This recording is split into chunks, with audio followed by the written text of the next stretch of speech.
pangarap ko talaga dati ay makapagkape sa Starbucks. Pero alam niyo naman kung gaano kamahal yung kape sa Starbucks, di ba?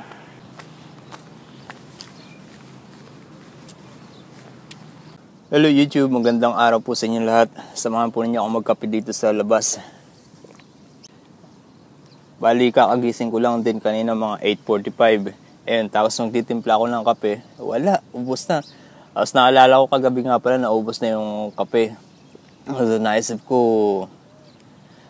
ko pumunta sa cafeteria. Kaya ito ngayon, galing ako sa cafeteria, kinuha ko tong kape doon.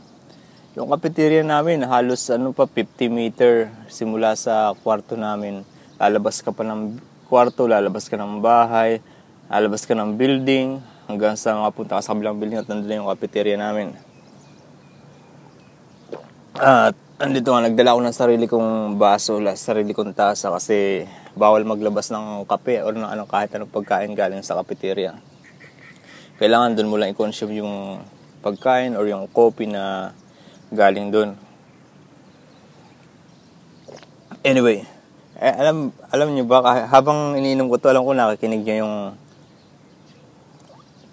yung bawat sip, yung bawat lagok, bawat higop ng kape na nakikinig niyo dahil dito sa earphone. Natatawa ko kanina habang nire-review ko itong video. Okay guys, let's talk about coffee. You know what, before when I was in the Philippines, when I was young, nung elementary pa lang ako, yung kape kasi noon, yung normal, regular coffee, Great Taste, Blend 45, Nescafe. Wala pa dating kape na 3-in-1. Ayun, pag umaga, utusan ako ng nanay ko, ng tatay ko na bumili ng Great Taste sa kapitbahay, sa tindahan. Piso lang nun ng kape, isang sachet. Tapos yung isang sachet na yun, paghahati-hatian na namin ng pamilya kung sinong gustong magkape. Minsan may natitira pa. Ang ginagawa, sinisid lang uli. Kaso hindi naman kasi resealable yun. Basta tinutupi lang dati namin. Kaya minsan kinabukasan dry na. Pero pwede pa rin kasi di ba natutuyo yun, tapos nabubuo. Ginagawa lalagay na sa hot water. Siyempre, natutunaw yun. Alagyan na ng sugar, pwede na ulit gamitin.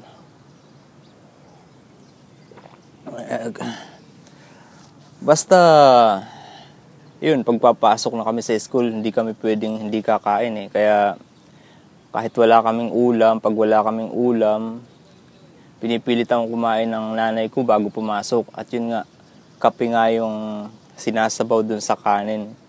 Nasa Pilipinas pa lang ako mahilig na rin talaga ako sa kape. Ang sarap kasi pakiramdam kapag oh my goodness, ang ingay. Bali, may naglilinis kasi yung lawn mower. Kaya bumalik yung naglilinis. Papakita ko sa inyo ha. Ayan. Bali, ito yung community dito. Maganda kasi mini-maintain ng developer ba? Ayan, mini-maintain ng developer itong lugar na to. So, ayan, maganda tong lugar na to kung kukumpara sa ibang lugar dito sa Dubai. Anyway, let's go back to the coffee experience. Katulad nga na sinabi ko, mahilig na ako sa kape kahit nung nasa Pilipinas pa ako. Nagkakape ako sa Chowking, sa Jollibee, sa McDonald's. Instead na soft drinks yung kasama, kape na lang yung iniinom ko. Siyempre, may libreng tubig naman, kaya okay lang. Pero alam mo ba, ang pangarap ko talaga dati ay makapagkape sa Starbucks. Pero alam niyo naman kung gaano kamahal yung kape sa Starbucks, di ba? Dati nga, nandun pa ako, nasa 90 pesos. 90 pesos, ilang kape na yung may inom mo na ganun. Napakamahal. Pero, alam nyo ba, kahit bago pa ako umalis sa Pilipinas, hindi ako nakaranas magkape sa Starbucks. Kahit libre, kahit gastos ko, hindi ko naranasan yun. Nainggit nga ako dun sa mga nakaupo dun na nagkakape. alam ko na yung mga yan nagtitipid lang, matipid din, pero iba, parang doon, iba kasi yung nakaupo ka dun sa coffee shop na yun, sa Starbucks or sa Shuttle's Best Coffee, sa iba't ibang coffee shop dun. Yun yung pangarap ko dati nung nasa Pilipinas ako, makapagkape dun. Pero nakaalis nga ako ng Pilipinas, hindi ko naranasan yung ganun. Anyway, alam nyo ba, first time ko magkape sa Starbucks dito sa Dubai. Dito sa Dubai, ang kape, like yung cappuccino, nasa 20 dirhams. Kung i-convert mo sa peso, nasa 200 pesos. 20 dirhams, affordable dito yun. Kahit na mahal pag kinonvert sa peso. Yun, dito ko unang na-experience yung Starbucks. And masasabi ko, okay naman yung lasa.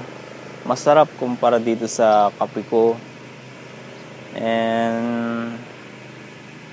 Pero para sa akin, hindi ko aaraw-arawin na magkape sa Starbucks.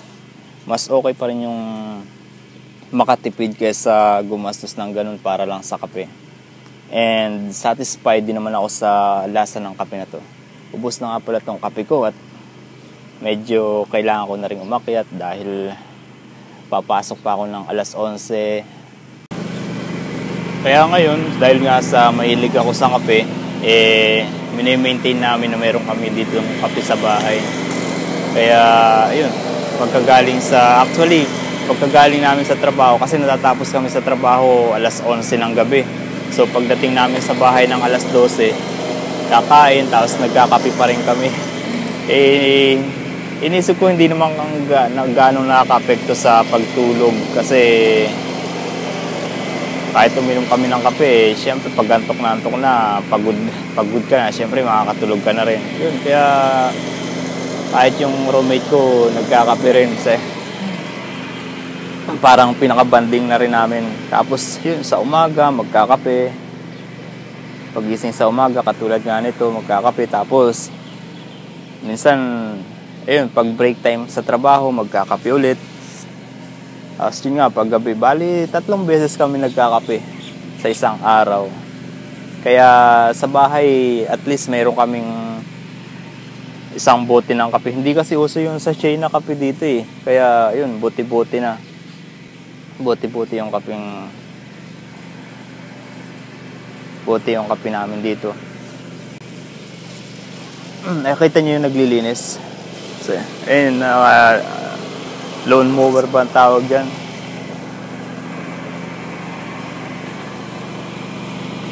So, medyo maingay kaya hindi ko lang kung naririnig nyo tong sinasabi ko. Pero siguro kasi may headset naman, may earphone naman.